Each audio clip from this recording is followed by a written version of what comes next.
It's time now to introduce another speaker who cannot be labeled or because any definition would be limiting. He's a doctor, he is an airplane pilot, he is a filmmaker that made us think and that gave us and that was a breaking point in our country. Apart from all that, on stage, he gets on stage to make us feel uneasy and to make us reflect with many disruptive thoughts. Apart from all that, on top of all of this, he cooks in one of the most important restaurants of Buenos Aires that has that's fully booked all year round.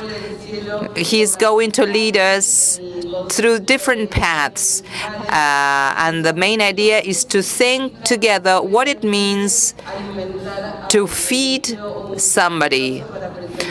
Let's hear it for Enrique Piñeyro. Thank you so much.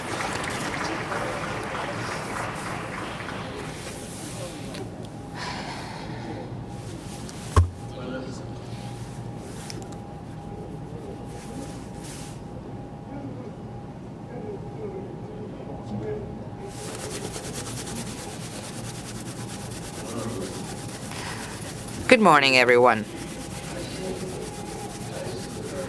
Yesterday, about 4 a.m., we were called by the organization of this event to say that we could screen a video. Of course, I'm exaggerating a little bit, but it was just so last minute that we did not know very well how to edit a video for this purpose. So I asked one of my collaborators here if they could come up with something. Since I did not have any ideas, we finally sent a video that tries to remove the fear of flying. It's not related to anything, but I think it could be a good starting point.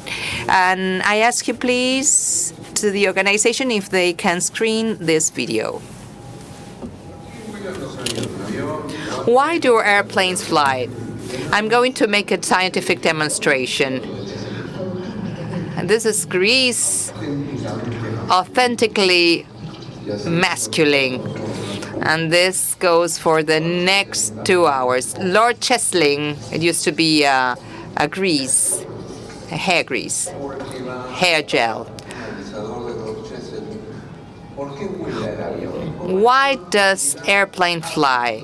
Because if it were like this, some due to the shape of the wing, some because of its shade, they sustain, and there's more pressure underneath. There is a ton of gel, of hair gel that upholds it. Turbulence, the great monster. Well, it can shake up a little bit, up to one side to the other. There's no mobility, so all those shaking is just this.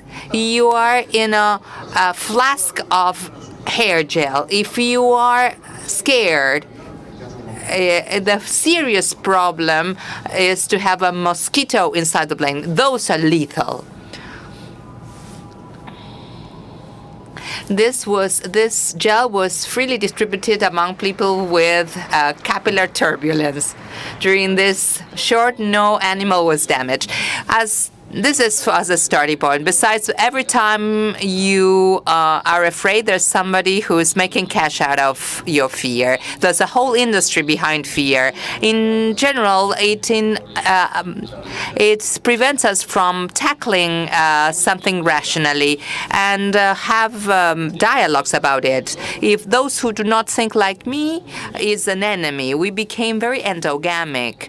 And truth is, things do not work like this. In general, human beings started having agreements to be able to coexist. And today, this does not exist. This doesn't change much according to who leads us, who's the government.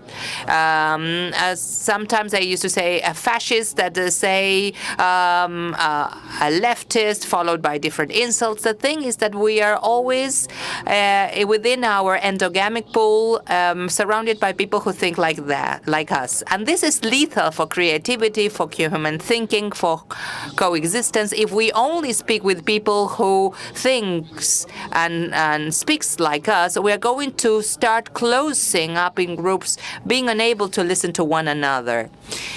So thinking about what I could say today, do I have a timer? Yes, is that the one? Yeah. So thinking of what I could say today, the first thing I thought is that if we are in a place where we can speak about agriculture, agrochemicals, what happens of the way we feed, the first thing is that we have to open. This is the first thing we have to speak about, because if we become endogamic, what we forget is that in dialogue, the mission I have, if I think something is good for humanity, for mankind, my mission is not to start insulting those who think differently. My mission is to try to convince the other, and to convince the other, I need to speak in terms they are able to understand, so that what I'm saying can somehow minimally change his line of thinking and allow for my thinking to change if what I hear is something that is worth listening. Before this talk, I received tweets that are very aggressive. Because I put up a Cyrus, and they are killing us. They are intoxicated. It's a Cyrus. I flew on top. On the bottom is a Cyrus. It's a cloud. Nothing happens. Yeah, look away, they say in the tweet. Then they send the condensation. There's a temperature where it freezes, and they make crystals, and you see that as white stale or darker depending on the sunlight. And what about this? These are the fume gas, and oh yeah, sure. 777 in Singapore taking a picture of black smoke through the tail. So I put a picture of a spray of a fumigating airplane, saying that glyphosate is good, glyphosate is bad. You start listening to very similar arguments. This is a 777 that's PU on fire. That's a power unit that gives electricity and air conditioning when we are landed. This is a fire. We also release toxic questions. We started growing mercury in order to avoid frosting, and the Russian sprayed these toxic elements to avoid frosting. But in order to understand, we cannot continue accusing one another of things. We need to try and have a dialogue. I like the name Aaprender, learning, because today learning has become a complex process. Because for the first time in the history of mankind, the generation that is empowered and explains to the children, to the coming generation, how to handle the tools that move the world and that are going to make them armed, that will help them survive by communicating and all the different tasks of the human being. In the past, we used to be taught how to learn, write, and do maths. Now, we continue teaching calligraphy, spelling. We score people. We tell somebody that his drawing is better than the other, and we things that were for the British Empire. Why did we want calligraphy? Because they needed to have very clearly the looting or the sum and the additions of the looting, but people needed to write clearly to understand what they were looting, so that they could put up their findings in the British museums. Calligraphy is an ability for drawing. Now it's not necessary memory, something that can be qualified in education system. The more you can remember, the better you will do. But memory is something structural. And this is a system based on memory. It's as if you were scored due to height. If you are 7 feet tall, you're going to get a 10, and you are 6 feet tall, you're going to get a 7. That's why memory items of an engine are just 4. We reduce, we cut, we use another one if did not go out. Then with a fire in a second engine, we start reading and we start following a list. Why? Because we know that memory may fail. We are not interested. We don't care about relying on our memory. But when I was a boy, it was a classic thing. It was a test, and you had to put things that you memorized. The unforgettable was the length of the Nile. What for? I spent my life trying to fit that information in conversation up until today. I don't find it. Nobody cares. Don't you want to know the length of a Spanish river? No, I'm sorry, I have to go. What's the point? Multiplying tables. No, but there was no inflation back then. The gold standard was the benchmark. The value of currency was a task of the state. Now the value of currency is your own problem because it's going to suffer inflation, so you have to learn how to invest. They teach you that at school? No, absolutely not. They do not teach you that. For the first time in humanity, the generation that's teaching knows less than the generation that's learning. They want to teach you how to learn the time when we use digital watches. When they want to teach you something that is useless, problems start. Okay, continue teaching in that way. But next time you get on the plane, I'm not going to use a GPS. I will use the old way, and I'm going to use a compass, and I'm going to ask my assistant to draft a map.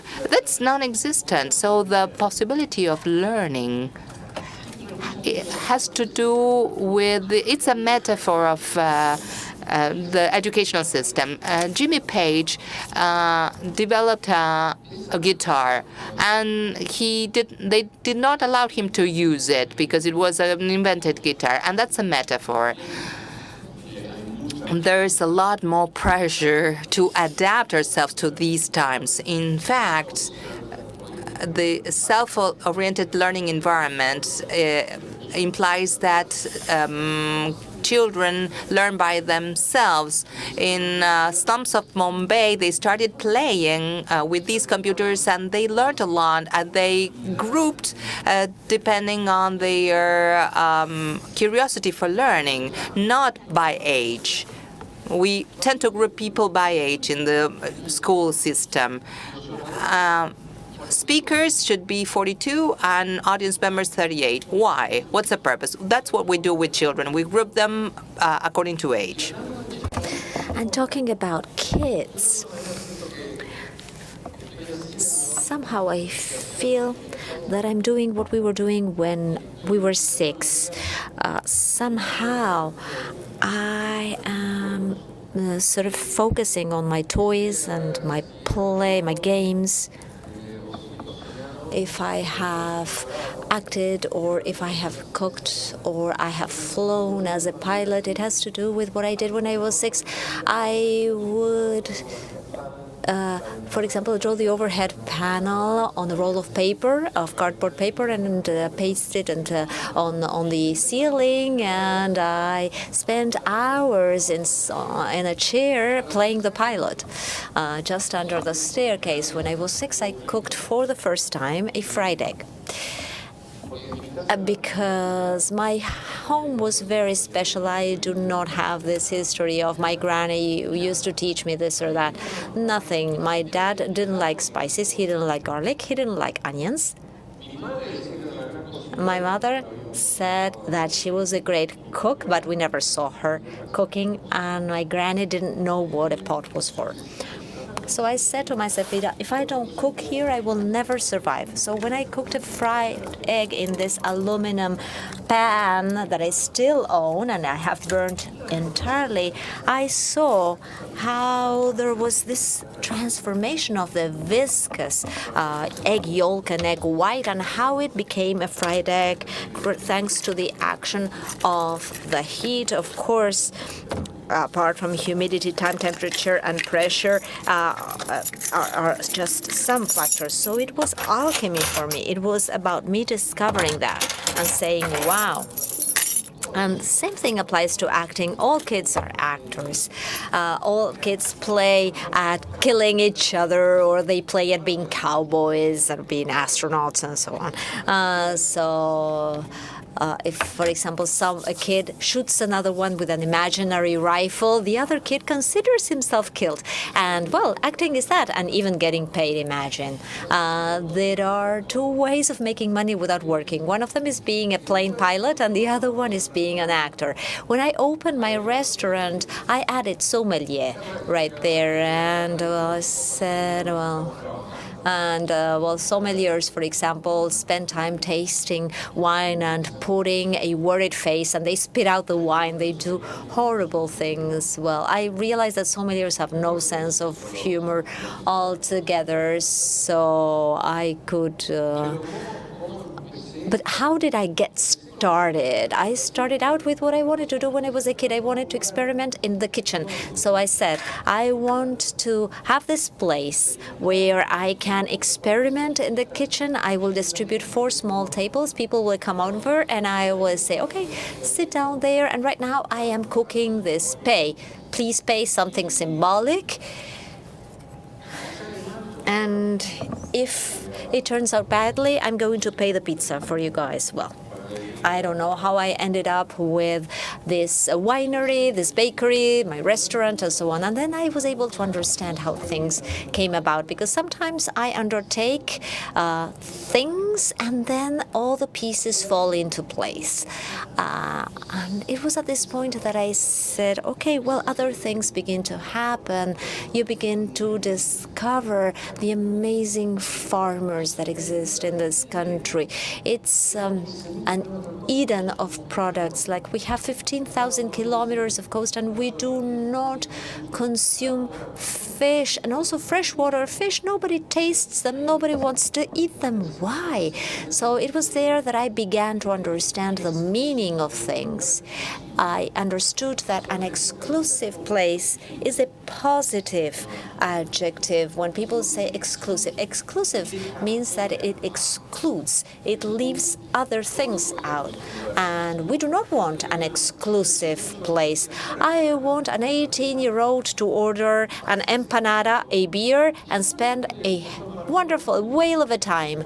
And if you want to drink the very best wine ever, you can order it as well, but it's the same conditions, and you can be sitting next to that student, that 18-year-old. Because at the end of the day, dinner is a celebration of the day. It's a celebration of when an animal is slaughtered in a village. It's not that people were just happy because that day you could eat something really delicious, like, for example, a slaughtered heifer. So dinner is a moment in life that needs to be designed. Millions of people are devoting themselves to facilitate our dinner. There are farmers that are planting seeds, that are growing crops, that are raising cows, that are breeding chicken, in order to facilitate our dinner. Our goal is not for us to consume everything that is produced, but we should also give a role to all farmers. We really appreciate the way that they give value to us, because actually it's their products, and there are products that are just amazing and that are born from this earth, and which we do not value the way that we should. So as part of this idea, and in this objective of us trying to produce our things so that at least you can have your dinner with wheat produced in Argentina, flour, bread, butter, livestock, or butter coming from our cows. That's the baseline, and then all the rest will come. So the real wealth of this country, which is a true Eden, can be shown, it can be showcased. And there, my connection with how I used to play when I was a little kid. I would play a lot with planes and so on, and until one day the time of revelation, the epiphany came when I would play, I would just imitate the noise of the 747 engine noises and so on, but there was this little whistle that remained at the end, and people that would get together, because back in the 1960s, 50 people would stand around a plane, and now there are machines, there are conveyor belts and so on. And whenever all that happened, I felt that it was just amazing, and I would see everyone watching the cockpit and waiting for a sign to get down, and I was fascinated by that scene. And one day I was flying a complicated airline. It had a lot of problems. It was a very problematic airline. That day the weather was okay, maintenance was okay, so I sat down, drank some coffee, and I started to take a look at all those little cars and carts and all of those people. There were fewer people, and I realized that I was playing with my toys again. So planes, which were an object of desire for me. They were an object of self-realization, success. I mean, all human desires were inside a plane. So in a system like this one, which allows indefinite accumulation, if you understand the mechanisms for making money, which do not have to do with working, do not tell this to kids. But do not say that saving is the basis for your fortune. You're going to lose all of your savings, because now inflation has hit. So you need to take care of your currency. So if we understand the mechanisms, one of the most honest mechanisms is the purchase of stock. You buy stock from companies that do exist. But then there is this kind of financial roulette that also happens, whereby money is produced without producing goods, without producing any kind of value.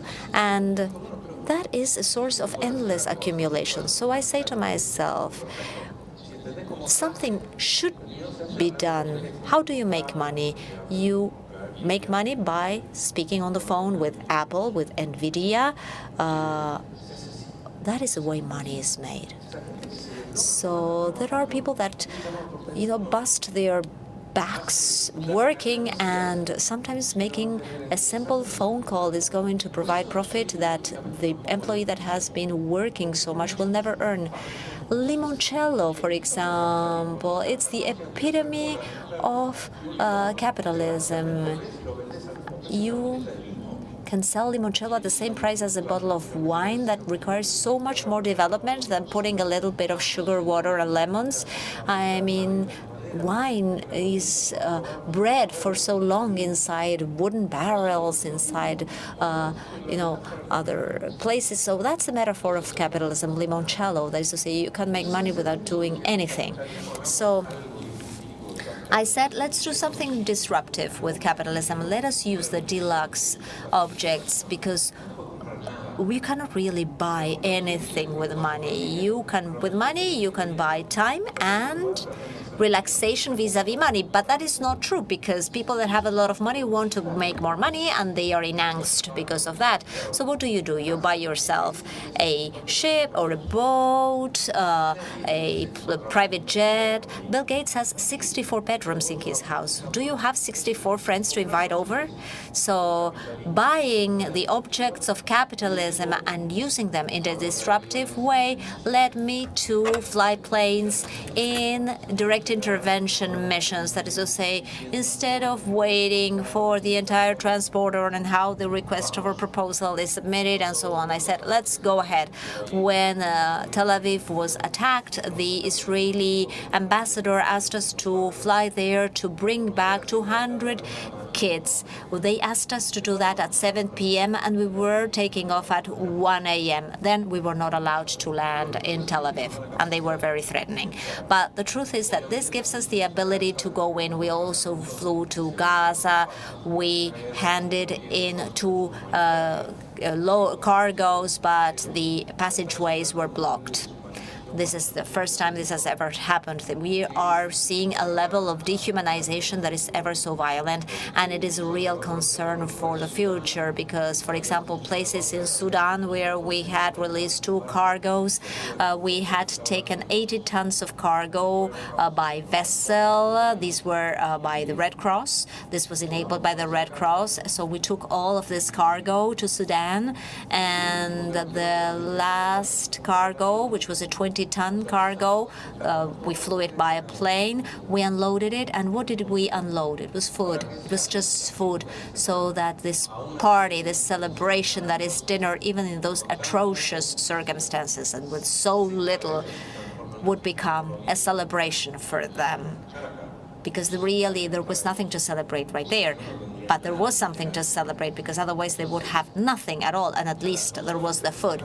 So 12 hours after takeoff, because we would make like a shuttle service to Sudan.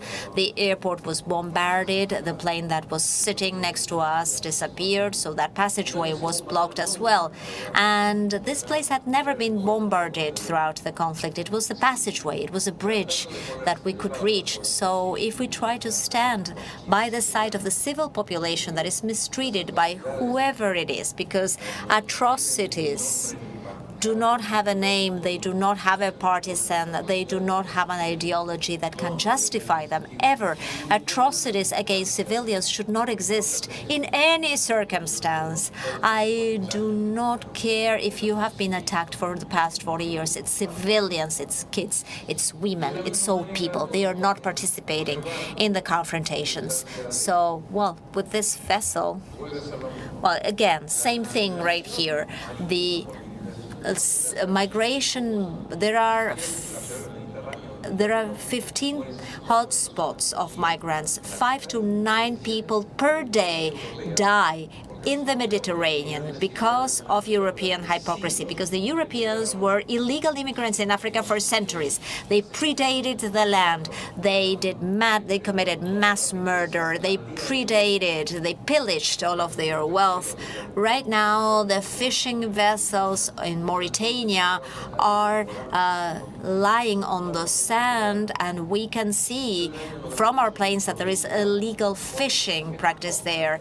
And I saw them arrive a number of years ago. There are kilometers of dry fish that can be seen there. They're waiting to be smoked, and then the vessels would come back filled with fish. So it was obscene the way that this fish was pillaged. But that there is this. So this is part and parcel of this growing dehumanization process, but it has to do with the very basics.